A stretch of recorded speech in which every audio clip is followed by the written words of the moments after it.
Strictly music, only music, and nothing else. And today we're going to go ahead and get into one of the hottest songs to drop out of the whole entire year, and that is J. Cole's Port Antonio track. Now we're going to go ahead and break this down. We're going to do what we do, but we're not going to do what we normally would do in this instance, which is go line by line and bar for bar. I will say this. Overall, it's a phenomenal track. I'll be listening to it multiple times. I think J. Cole did what he always does, and he delivered the bars, and he delivered a song that is very digestible, has a lot of replay value, and an overall good track. But we're going to step out of the norm for this channel, which is strictly music, only music, and nothing else. And we're just going to speak blatant, and we're going to be frank. J. Cole has a problem. And stuff like this sounds very smart to a dumb nigga. J. Cole released this via Instagram initially, the same way that Kendrick and Drake did when they were beefing back and forth. He says things on this track like, I wouldn't have lost the beef if I engaged, I would have lost a friend instead, and I still have love for Drake, and I don't want to be like one of these guys that have to pay a bunch of bots just to get to their spot. To the victor go the spoils. To the victor goes the spoils, and J. Cole has a very, very hard time digesting that. He is the self-proclaimed middle child of the rap game. Nobody gave him that moniker. He gave it to himself.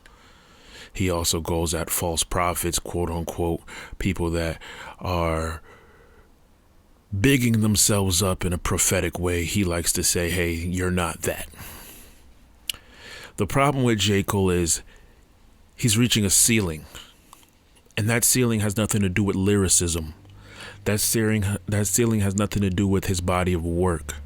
That ceiling has nothing to do with his ability as an artist. There's something called star power. And we finally see where he bottoms out. And it has nothing to do with his lyricism. He can deliver a million more tracks of such a high caliber, just like Port Antonio was, and we're going to enjoy them. He's going to get the accolades that he always gets, and he's going to get the views and the clicks that he always gets. But to be a rapper at the highest level, we have to acknowledge that that is not enough. Drake has been running the rap game for almost a decade or more now. Some would easily say a decade plus. And he is not the best rapper in the rap game. Now, he has a phenomenal pen, but his pen has been rebutted multiple times. We've seen it with Pusha T, and we've seen it recently with Kendrick Lamar. Now, if you want to say Pusha T was a bit more of controversy and less bars, that's fine, but Kendrick dismantled him. Kendrick beat him at his own game. If we judge star power and lyricism and all these other accolades, brand deals and net worth, if we judge that to get to number one, who is J. Cole to say this no longer applies? This is called moving the goalposts, ladies and gentlemen. And I'm not here for it. And this is strictly music, only music, and nothing else. So let's just go ahead and be frank. You can't move the goalposts when you lose. When you're winning and you move the goalposts, you might get a pass because society is biased that way. But you don't get to move the goalposts when you lose. This is a good track, but it did not need the subtle jabs at the beef that you so kindly bowed out of after you released a diss track that was not well received, and then you proceeded to erase said diss track. Erase yourself from the conversation. Go on a brief hiatus and come back after the fact to say, I could have won that, but it's beneath me. Rapping ability is not enough to get you to that top spot in today's time. Maybe at one point in time that was the case. And if you don't want to play the game as it is currently played, then you don't have to play the game. But you cannot walk into the game with house rules and expect everyone else to play. Kendrick Lamar won that engagement fair and square. And he was taking all comers. you included. You decided to bow out of that beef.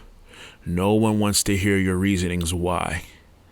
When the gladiators clash, you have a choice to join them or to step aside, and you chose to step aside. And the gloves came off in this battle. You cannot belittle the competitors for the slugfest that they put on and say, I hit harder than them, but I didn't want to hurt the other guy. You cannot prove it. And when you're going at artists like Lil Pump, which I believe was far beneath you, it doesn't matter how hard you hit. You were on a feature run that was phenomenal. You kept proclaiming Big Three, but I'm feeling like Muhammad Ali. Into the guy that you and your good buddy Drake left out of that conversation came on a track with one of the biggest artists of our time, Future Hendrix, and said, fuck the Big Three. It's just Big Me. And the warning shot was sent. The bell was tolled, and Drake said, I'll raise that bet. You raised it temporarily, and you quickly folded because you realized the stakes were too high, and that's fine. But you do not get to come back now and explain to us why you didn't sit at the table, why you didn't go all in. These gentlemen went all in, and we have to take our hats off to them. Win or lose, Kendrick fans were with Kendrick. Win or lose, Drake fans were with Drake. Win or lose, your fans were behind you.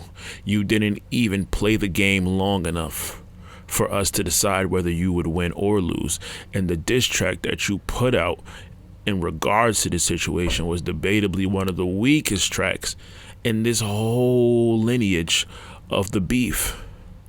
So, because you have a phenomenal rapping ability and you used to be considered in the same conversation as these guys, you believe that you have the right to change the rules of engagement. And it doesn't work that way. You are no longer in this conversation. You removed yourself. These guys fought for the top spot and a victor was decided. You do not get to come back later and give your thoughts and opinions. But because you have a cult following, the same way that Kendrick has a cult following, and the same way that Drake has a cult following, your fans will support anything you say and do as if it's fact and as if it's valid. And again, this sounds smart to a dummy. You cannot enter a war zone and say, if I continued to stay after I left, the war would have been over way quicker. We have no proof of life when it comes to that. And they were ripping Kendrick Lamar a new asshole when they said he wasn't battle tested when he went against Drake. And he decided to battle test himself against the biggest rapper in the game and dismantle him and think 4, 5, 6, 7, 8 steps ahead of him. You have nothing to show that you would be able to compete with that besides your rapping ability. And when you're talking about these two gentlemen, all of the rapping ability you guys have is comparable. Port Antonio is a phenomenal track and I will continue to listen to it. But it means nothing for the situation. You are no longer a part of this conversation. The Big Three has been dismantled and one man stands atop the ashes. Shout out to Drake for fighting tooth and nail. This was a slugfest. This was a battle for the ages. We do not need to hear the opinion of J. Cole, Jermaine Cole. Your opinion on this matter is officially null and void.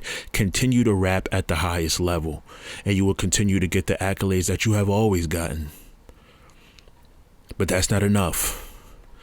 If rapping ability was enough to reach the highest level of stardom in this game, every battle rapper would be in the conversation. There are so many phenomenal artists lyrically that don't get the recognition that they deserve because it takes more than that to ascend to the top. And if you don't want that crown, that's fine, but you don't get to disregard it as if it's not worth anything. You can be the nomad. You can be the self-proclaimed middle child. You can be all of these things. You just cannot be number one. And how much longer will we allow someone that is not number one, to commentate on the number ones in the game. They went at it for almost a month, and we did not hear a pin drop from J. Cole after he dropped that diss, and he retracted it quickly after, and he apologized publicly on stage.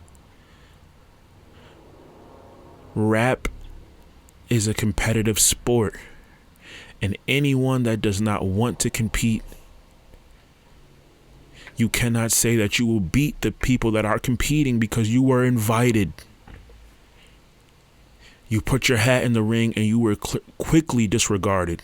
Your disc was dismantled and people said, this is not it. You didn't even sound confident in the words that you were speaking. You can't come now and let us know just how vicious and visceral and just how gory it would have been if you entered the ring, and then turn your nose up in that same breath and say, this is beneath me. I'm not going to pay a bunch of bots just to get my point across. We no longer want to hear about anything beef related from Jermaine Cole. Continue to rap at the level that you do. Continue to be the great artist that you are. But there is no big three. You're no longer a part of that conversation. And you can't speak on these individuals that went to war with each other for that top spot that you so casually disregarded, or you tried to reach for and you quickly realized that there is a huge gap between you and that spot for whatever reason. No more about this from Jermaine Cole. This sounds very, very smart to a fucking dummy. Strictly music, only music, and nothing else. Get at me, dog. Get in the comments, like, comment, subscribe, share. And I'm taking all comers when it comes to this topic. I welcome any J. Cole fan to let me know where I'm wrong at, because I don't want to hear it. I don't think anyone wants to hear it. We want to hear the rapping ability. We want to hear the talent of an artist of this caliber, because he is beyond talented. But in regards to this matter, no more from Jermaine. Strictly music, only music, and nothing else. Get at me, dog. I'm here for it all.